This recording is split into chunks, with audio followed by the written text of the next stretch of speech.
Okay, कहाँ तक हो गया था हम लोगों ने? क्या पढ़ लिया था? ठीक है, कुछ क्वेश्चंस मैंने आपको दिया था लास्ट क्लास में ग्रेविटेशन से रिलेटेड, वो आपने कर लिया है। और आज हम लोग बात करने वाले हैं ग्रेविटेशन में ही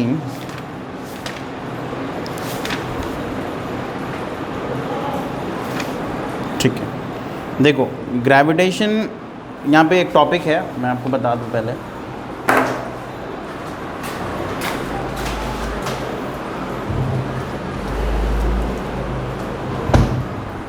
देखो, यहाँ पे ना एक टॉपिक है जिसका नाम है ग्रेविटेशनल फोर्स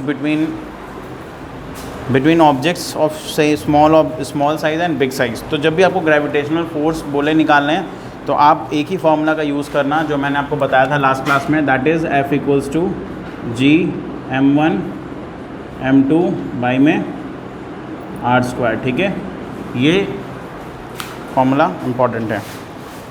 नेक्स्ट इसमें देखो टॉपिक है अगला, gravitational force holds the solar system together. ठीक है, देखो एक चीज़ याद रखना कि हमारा जो सोलर सिस्टम है ना, मैं आपको एक चीज़ बता दूँ, हमारा जो सोलर सिस्टम है ना, जैसा आपको पता है कि सर हमारे सोलर सिस्टम में बीच में जो है वो होता है सन।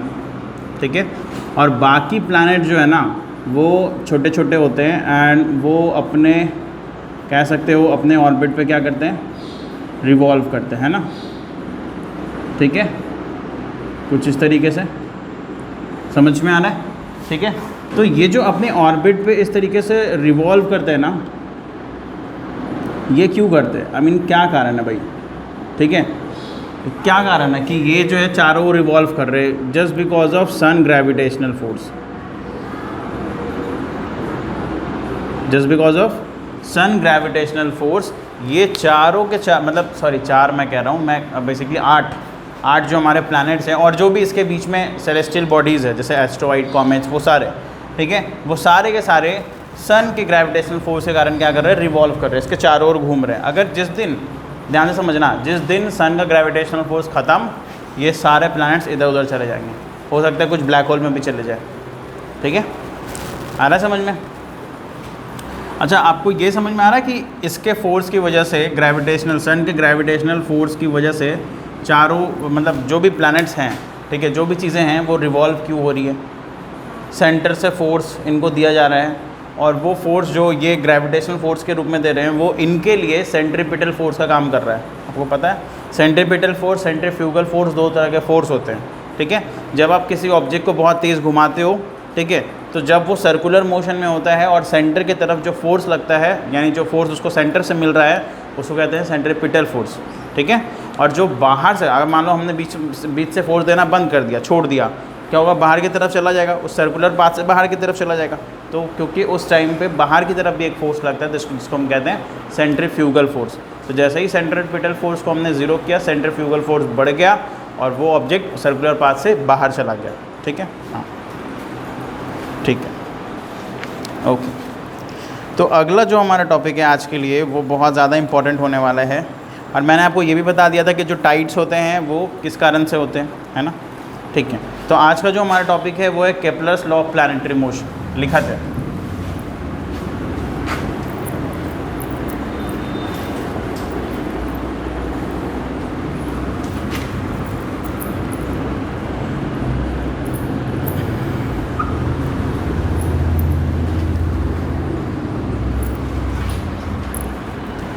क्या बोलेंगे भाई? केपलर्स लॉ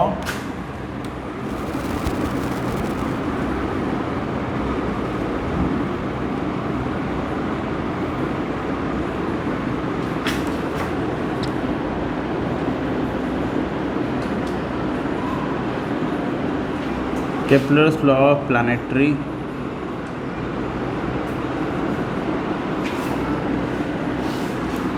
ठीक है, Kepler's law of planetary motion.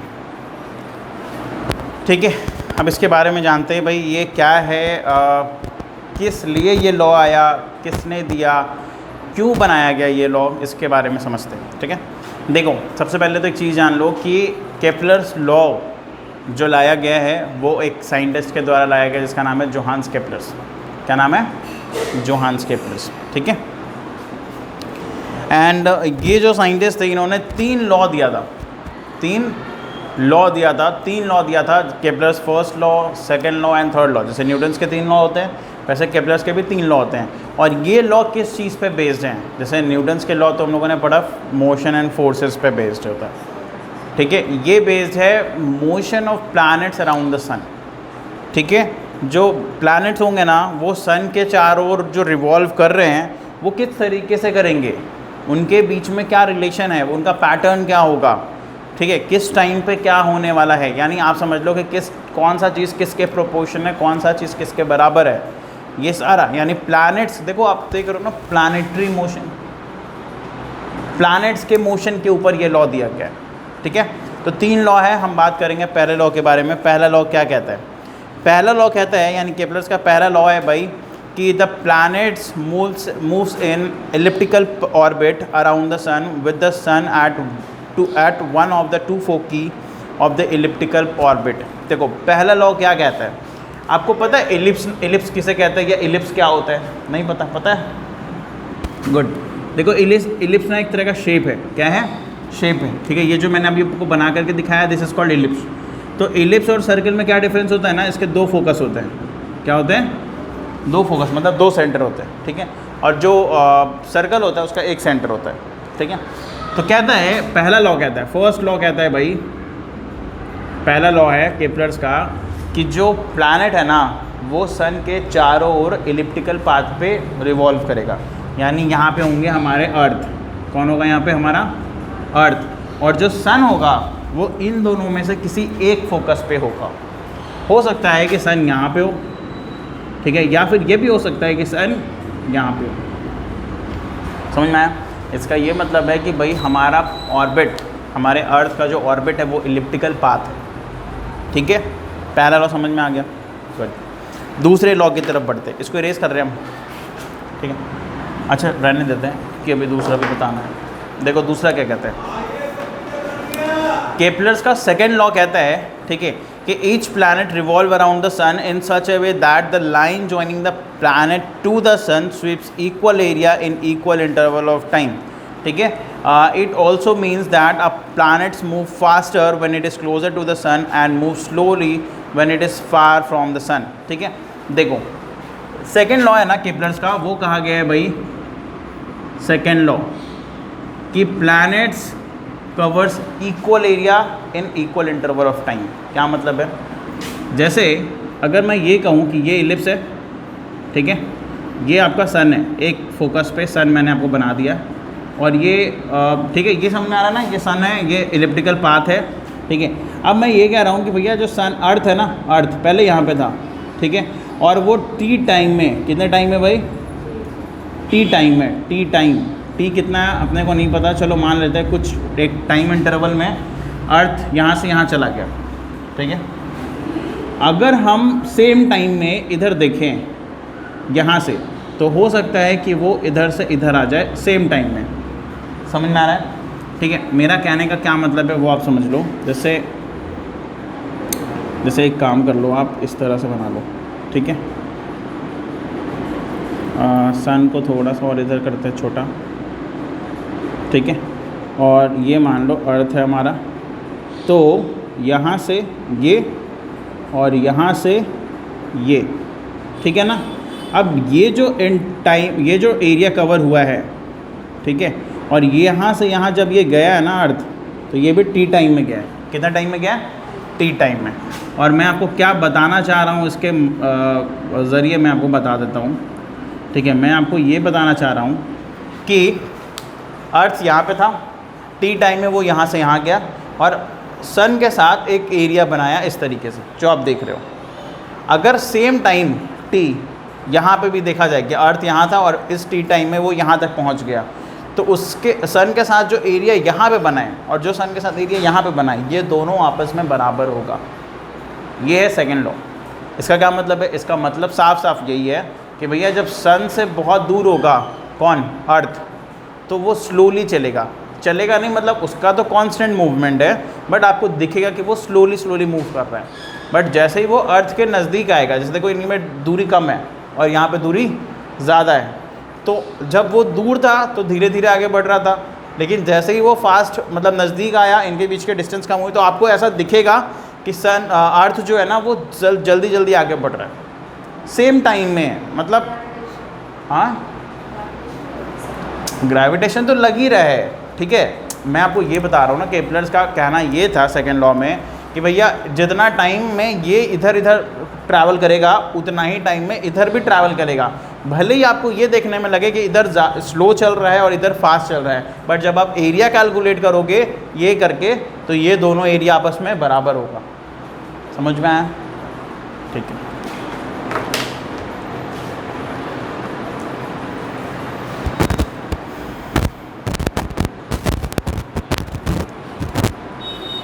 मतलब आप ये समझ सकते हो, ठीक है, केपलर्स के सेकेंड लॉ से कि जो प्लैनेट है ना, देखो आपको देखने में तो यही लग रहा है ना कि एक्चुअल में प्लैनेट क्या है। सेकेंड लॉ के हिसाब से ये क्लियर है कि सेकेंड लॉ ये कह रहा है कि सर जब कोई भी प्लैनेट सन से दूर होगा तो वो स्लो मूविंग होगा, और जब सन के नज़दीक होगा तो फास्ट मूविंग होगा। यानी कि प्लैनेट्स जो है वो कांस्टेंट स्पीड से नहीं चलते, ठीक है। आपको ये ध्यान रखना है। अभी मैंने बोल दिया था कि कांस्टेंट स्पीड से चलते हैं, लेकिन नहीं, प्लैनेट्स कांस्टेंट स्पीड से नहीं घूमते, ठीक है। प्लैनेट का स्पीड कम और ज़्यादा होता है, मतलब स्पीड बढ़ता है और घटता है, ठीक है। वो जब दूर होंगे सन से तो उनके बीच में फोर्स ऑफ अट्रैक्शन क्या होगा, कम लगेगा, मतलब उसके ऊपर कम ग्रेविटेशनल फोर्स लग रहा है, तो वो जो मूवमेंट होगा वो स्लो होगा। लेकिन जैसे ही वो नज़दीक आएंगे तो ज़्यादा फोर्स ऑफ अट्रैक्शन की वजह से वो और ज़्यादा फास्ट मूविंग होगा, ठीक है। तो ये चीज़ें हैं। आगे समझ में केपलर्स का सेकेंड लॉ। अब थर्ड आता है। थर्ड क्या बोलता है? थर्ड कहता है भाई कि the cube of the mean distance between the sun and a planet is directly proportional to the square of the time taken to move around the sun, ठीक है। अब देखो जो थर्ड लॉ है ना, ठीक है, वो बहुत ही सिंपल है। केपलर्स का थर्ड लॉ कहता है R cube directly proportional to T square. R cube directly proportional to T square. अब बोलोगे सर ये आर क्यूब क्या है और टी स्क्वायर क्या है? देखो आर का मतलब होता है distance, mean distance between earth या प्लैनेट एंड द सन। ये आर क्या है? डिस्टेंस है, ठीक है। और टी क्या है भाई? टी है time period, time taken to complete one oscillation. आ रहा समझ में? तो ये जो टी है ना वो क्या है? टाइम पीरियड है। आ रहा समझ में? आर क्या है?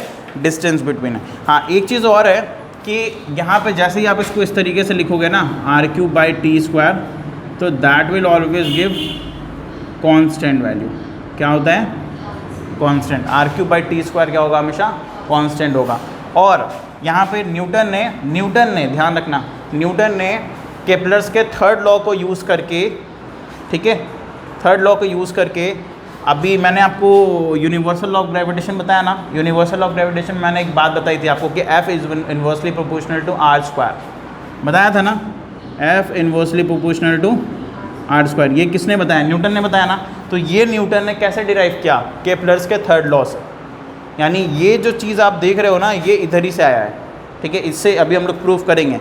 और इसको एक क्या कहते हैं भाई? इसको कहते हैं inverse square rule. Inverse square rule ये किसने दिया? ये दिया न्यूटन ने। किसने दिया? न्यूटन ने। लेकिन ये इन्वर्स स्क्वायर रूल उसने बनाया कैसे? केपलर्स के थर्ड लॉ से। आ रहा समझ में?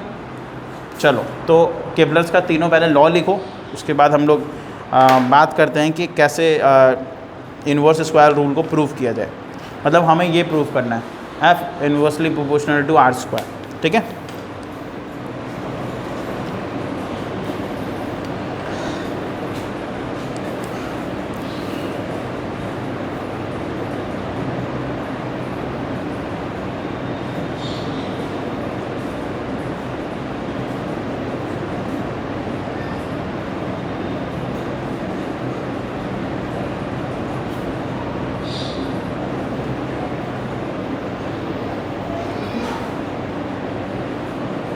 ठीक है, देखो एक चीज़ समझो। अब केपलर्स का तीनों लॉ लिख लेना। इन्वर्स स्क्वायर रूल कैसे प्रूफ करेंगे? मतलब अब हम लोग ये कैसे प्रूफ करेंगे कि सर न्यूटन ने ये कैसे बोल दिया कि F inversely proportional to R square. इसको अब हम लोग देखने वाले हैं, ठीक है। और मदद किसकी लेंगे? केपलर्स के थर्ड लॉ को। तो ध्यान से समझना कैसे ये काम करते हैं। अच्छा एक बात बताओ, जब मैंने आपको अभी बताया कि जब भी कोई ऑब्जेक्ट चारों ओर घूमता है किसी भी प्लैनेट्स के या किसी भी मतलब सन के, ठीक है, तो वहाँ पे एक सेंट्रीपिटल फोर्स काम करता है, ठीक है, उसका एक वैल्यू होता है।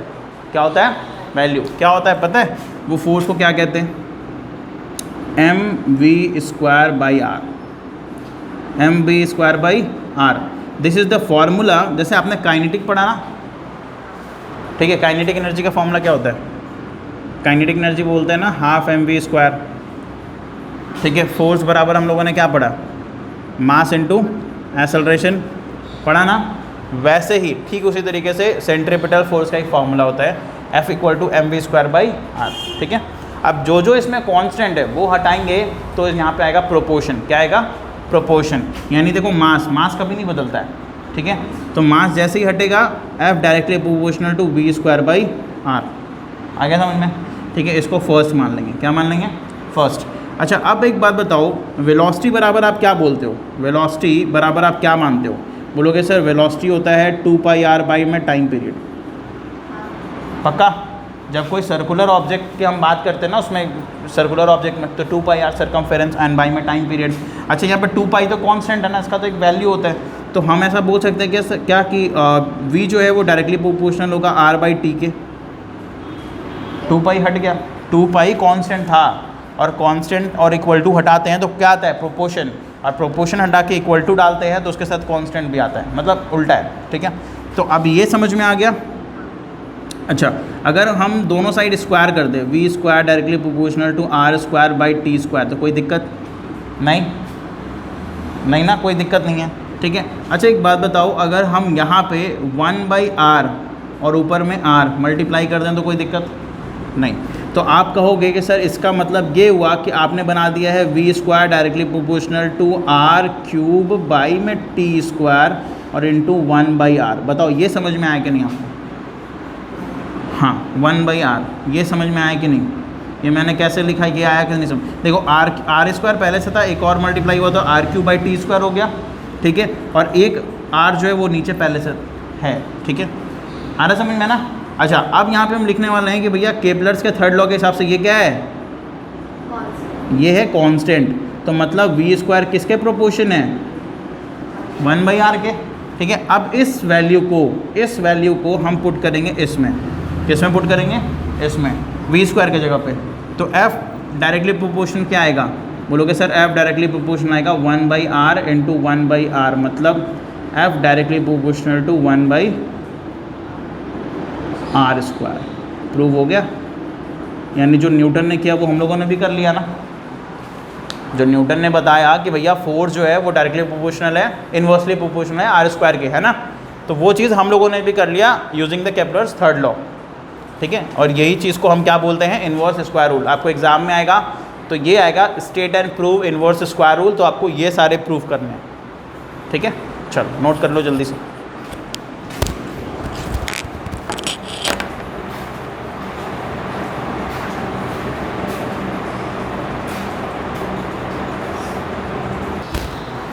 देखो, अगला जो हमारा टॉपिक है वो है Newton's third law of motion and gravitation, ठीक है।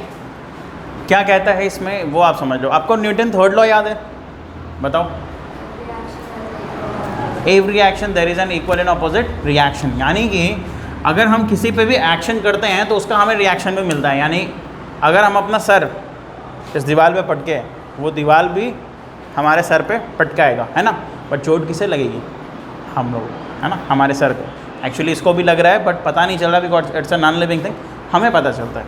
कहने का मतलब ये था कि अभी मैंने आपको यूनिवर्सल लॉ ऑफ ग्रेविटेशन पढ़ाया और मैंने बोला कि भैया दो ऑब्जेक्ट होती है तो यूनिवर्स में, दोनों एक दूसरे को अट्रैक्ट करती है, ठीक है। अब एक चीज़ समझो आप, मान लो जैसे ये अर्थ है, एक एग्जाम्पल से समझते हैं, ठीक है। दिस इज अर्थ, ठीक है। अब इसके ऊपर मैंने एक स्टोन रखा है। क्या रखा है? स्टोन, ठीक है। एक छोटा सा स्टोन है। अगर हम इस स्टोन को ऊपर फेंकते हैं, ठीक है, तो ये कुछ समय बाद नीचे आता है, ठीक है। नीचे क्यों आ रहा है? किसका ग्रेविटेशन? अर्थ का। तो अर्थ के ग्रेविटेशन के कारण ये स्टोन नीचे आ रहा है, ठीक है। तो आपको मैंने अभी बताया कि भैया जब न्यूटन्स का थर्ड लॉ कहता है कि अगर ये इसके ऊपर फोर्स लगा रहा है अर्थ इस स्टोन के ऊपर फोर्स लगा रहा है और उसको अपनी तरफ खींच रहा है, ठीक है, और हमें दिख भी रहा है कि स्टोन नीचे आ रहा है, तो ऐसा क्यों नहीं होता है कि ये भी तो लगा रहा है ना फोर्स, न्यूटन के थर्ड लॉ के हिसाब से सर अगर अर्थ स्टोन को खींच रहा है तो स्टोन भी अर्थ को खींच रहा है। बट हमें कभी ऐसा हुआ है क्या, दिखा है क्या अर्थ ऊपर जाते हुए स्टोन के पास? नहीं, हमेशा हमें दिखता है कि स्टोन नीचे आता है अर्थ के पास, लेकिन ऐसा क्यों नहीं होता है कि भैया अर्थ जो है वो स्टोन के पास चला जाए, क्यों नहीं होता है? न्यूटन का थर्ड लॉ तो यही कहता है ना कि every action there is an equal and opposite reaction. अगर ये फोर्स लगाएगा, अर्थ फोर्स लगाएगा इस पर, तो स्टोन भी फोर्स लगाएगा अर्थ पे, लेकिन ऐसा क्यों नहीं होता है? ठीक है, क्यों नहीं होता ऐसा? तो इस केस में यानी इस चीज़ के लिए आप क्या करोगे, ये मैं आपको बता रहा हूँ, आप समझोगे कैसे इसको, ठीक है।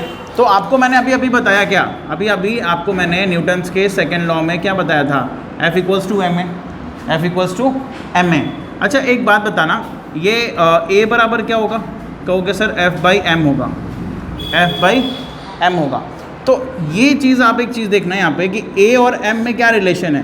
कहोगे सर A और M में ना इन्वर्सली प्रोपोर्शनल का रिलेशन है। अगर F कांस्टेंट हो, व्हेन फोर्सेस आर कांस्टेंट, अगर हम F को कांस्टेंट कर दें, ठीक है, तो A और M में क्या रिलेशन है? इन्वर्सली प्रोपोर्शनल का। अब इसका क्या मतलब है, देख स्टोन का मास क्या है? कम है, एज कंपेयर टू अर्थ कम है, तो इसमें एक्सेलरेशन क्या होगा? एक्सेलरेशन क्या होगा? ज़्यादा, और एक्सेलरेशन ज़्यादा होगा वो हमें नीचे आता हुआ दिखेगा, ठीक है, समझ में आ रहा है। लेकिन अर्थ का मास क्या है? बहुत बड़ा, बहुत ज़्यादा, तो एक्सेलरेशन क्या होगा? कम होगा।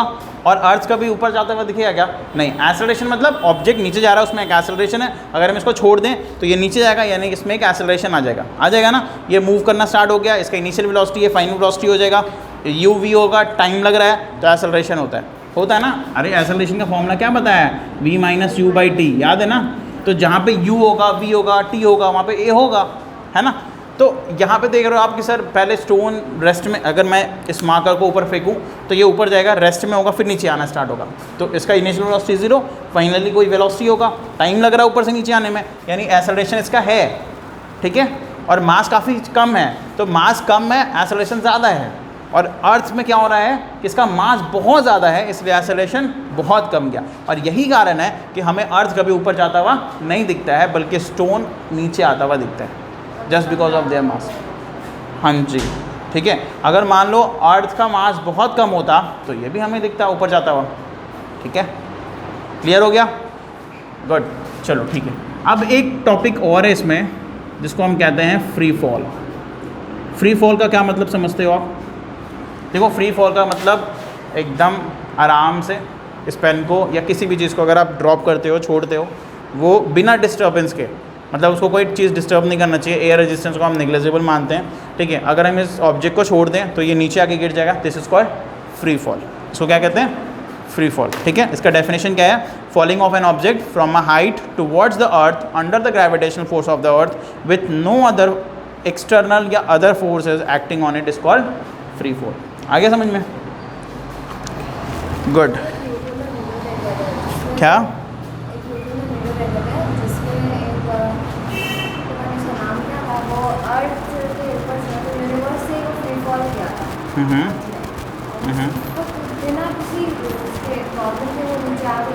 हाँ, तो आएगा ही ना, क्यों नहीं आएगा? क्योंकि वो अर्थ के एटमॉस्फेयर में ही होगा ना। नहीं। तो अर्थ के यूनिवर्स, देखो अर्थ का ना अपना लेयर ऑफ एटमॉस्फेयर है, ठीक है। तो अगर हम अर्थ की बात कर रहे हैं तो इट हैव डिफरेंट लेयर, ठीक है। अगर ये क्या कहते हैं, मतलब एग्जैक्टली वही हम बताने की कोशिश कर रहे हैं कि अगर वो यहाँ पे रखे, यहाँ पे रखे, या यहाँ पे रखे, या फिर एक और लेयर बना लो यहाँ पे रखे, तो ये किसी भी लेयर पे रखेगा वो नीचे आएगा। लेकिन अगर वो एक एक्सटर्नल लेयर, ठीक है, जिसको हम एग्जोस्फेयर कहते हैं, ठीक है, उधर रख दे जहाँ पे हमारे सैटेलाइट्स होते हैं, जहाँ पे हमारे सैटेलाइट्स होते हैं, ठीक है, तो यहाँ पर से ये वापस नहीं आने वाला। आ रहा समझ में? तो इस जगह पे आप कहीं पे भी रख दो, कितने भी हाइट पे रख दो, वो नीचे आएगा। लेकिन सैटेलाइट जिधर होता है उधर रख दोगे तो वो वापस नहीं आएगा, वो फिर घूमता रहेगा। आ रहा समझ में? ठीक है, तो मैंने आपको फ्री फॉल भी बता दिया। अब अगला जो चीज़ है ना वो है एक्सेलरेशन ड्यू टू ग्रेविटी। क्या है? Acceleration due to gravity. Acceleration due to gravity. अब आपको मैं एक चीज़ बताता हूँ, देखो ये रिप्रेजेंट होता है स्मॉल जी से। देखो एक चीज़ बताओ, अगर हम इस मार्कर को, ठीक है, और इस डस्टर को, ठीक है ना, ध्यान से समझना, हाइट से गिराते, ठीक है, एक हाइट से गिराते हैं, ठीक है, तो इसमें भी एक्सेलरेशन आएगा और इसमें भी आएगा। आपको पता है इन दोनों में सेम एक्सेलरेशन आएगा कि अलग अलग आएगा? आप बता सकते हो? क्या लगता है आपको, सेम आएगा अलग अलग आएगा? सेम आएगा, ठीक है, दोनों में सेम एक्सेलरेशन होगा, ठीक है। क्यों होगा सेम? क्योंकि जो हम दोनों को फॉल कहाँ करवा रहे हैं, फ्री फॉल करवा रहे हैं, कहाँ करवा रहे हैं, अर्थ के ग्रेविटेशन के अंदर, ठीक है। तो जो भी चीज़ अर्थ के ग्रेविटेशन के अंदर गिरती है उसके ऊपर एक एक्सेलरेशन आता है, ठीक है, और उस एक्सेलरेशन का वैल्यू फिक्स्ड है और वो है 9.8 मीटर पर सेकेंड स्क्वायर। है ना समझ में? तो स्मॉल जी का जो वैल्यू है ना अर्थ का, ये किसका बता रहे हैं हम? अर्थ का। मून का क्या होता है? मून का इसका 1/6 हो जाता है, ठीक है, लेकिन अर्थ का कितना होता है? 9.8 मीटर पर सेकेंड स्क्वायर। तो जब भी आप कभी न्यूमेरिकल बनाना तो उसमें आपको जब भी स्मॉल जी पूछे या दिया हुआ हो तो आप उधर 9.8 मानोगे। किसी किसी क्वेश्चन में आपको 10 बोलेगा तो 10 मान लेना, बट अगर कुछ नहीं बोलेगा तो 9.8 ही मानना है। आ रहा समझ में? अब एक चीज़ जानो कि स्मॉल जी और कैपिटल जी में बहुत बड़ा डिफरेंस है, दोनों अलग अलग चीज़ें हैं। आपको पता है ना, capital G gravitation constant value 6.7 × 10⁻11 -11 newton metre square per kg square, है ना।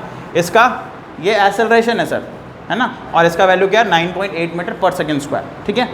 जी कैपिटल जी, अब हम डिफरेंस आपको बता रहे हैं, ध्यान से समझना। कैपिटल जी अर्थ के हर एक जगह पर फिक्स्ड है, उसको हम चेंज नहीं कर सकते। इनफैक्ट अर्थ पे ही नहीं, यूनिवर्स में फिक्स्ड है। यूनिवर्स में आप कहीं भी चले जाओ, आप मार्स पे चले जाओ, मरकरी पे चले जाओ, सन पे चले जाओ, ठीक है, सैटर्न पे चले जाओ, कहीं भी चले जाओ, कैपिटल जी का वैल्यू फिक्स्ड है, बट स्मॉल जी का वैल्यू हर जगह पर बदलता है, इवन अर्थ पे भी बदलता है, ठीक है। अब अर्थ पे कैसे बदलता है मैं आपको समझाता हूँ। देखो 3 बातें हैं, ठीक है, ये है पोल, ये है इक्वेटर और ये भी है पोल, ठीक है। तो स्मॉल जी का वैल्यू ध्यान से समझना, स्मॉल जी का वैल्यू पोल पे मैक्सिमम होता है। क्या होता है? मैक्सिमम होता है, और इक्वेटर पे मिनिमम होता है। आ रहा समझ में? पोल पे मैक्सिमम और इक्वेटर पे मिनिमम, पोल पे मैक्सिमम, ठीक है। और अगर आप अर्थ के सरफेस पे रहते हो, सरफेस क्रस्ट पे रहते हो, ठीक है, तो जी का वैल्यू मैक्सिमम होता है। समझ में आ गया? मतलब जी का वैल्यू 9.8 होता है, ठीक है। अगर इसके आप ऊपर जाते हो या फिर नीचे जाते हो तो जी का वैल्यू चेंज होता है। क्या होता है? चेंज होता है, याद रखना, ठीक है। जी का वैल्यू अर्थ क्रस्ट पे और बता रहे हैं, सेंटर पे चले जाओ, अर्थ के सेंटर पे, तो जी का वैल्यू हो जाएगा 0। अर्थ के सेंटर यानी कोर, क्रस्ट मेंटल कोर में चले जाओ, स्मॉल जी का वैल्यू हो जाएगा 0। समझ में आया? स्मॉल जी निकालने के लिए आपको एक फॉर्मूला याद रखना है, और वो है किसी भी चीज़ का अगर आपको स्मॉल जी निकालना है तो फॉर्मूला है Gm/r²। Gm/r², किसी भी ऑब्जेक्ट का अगर आपको निकालना है तो, ठीक है।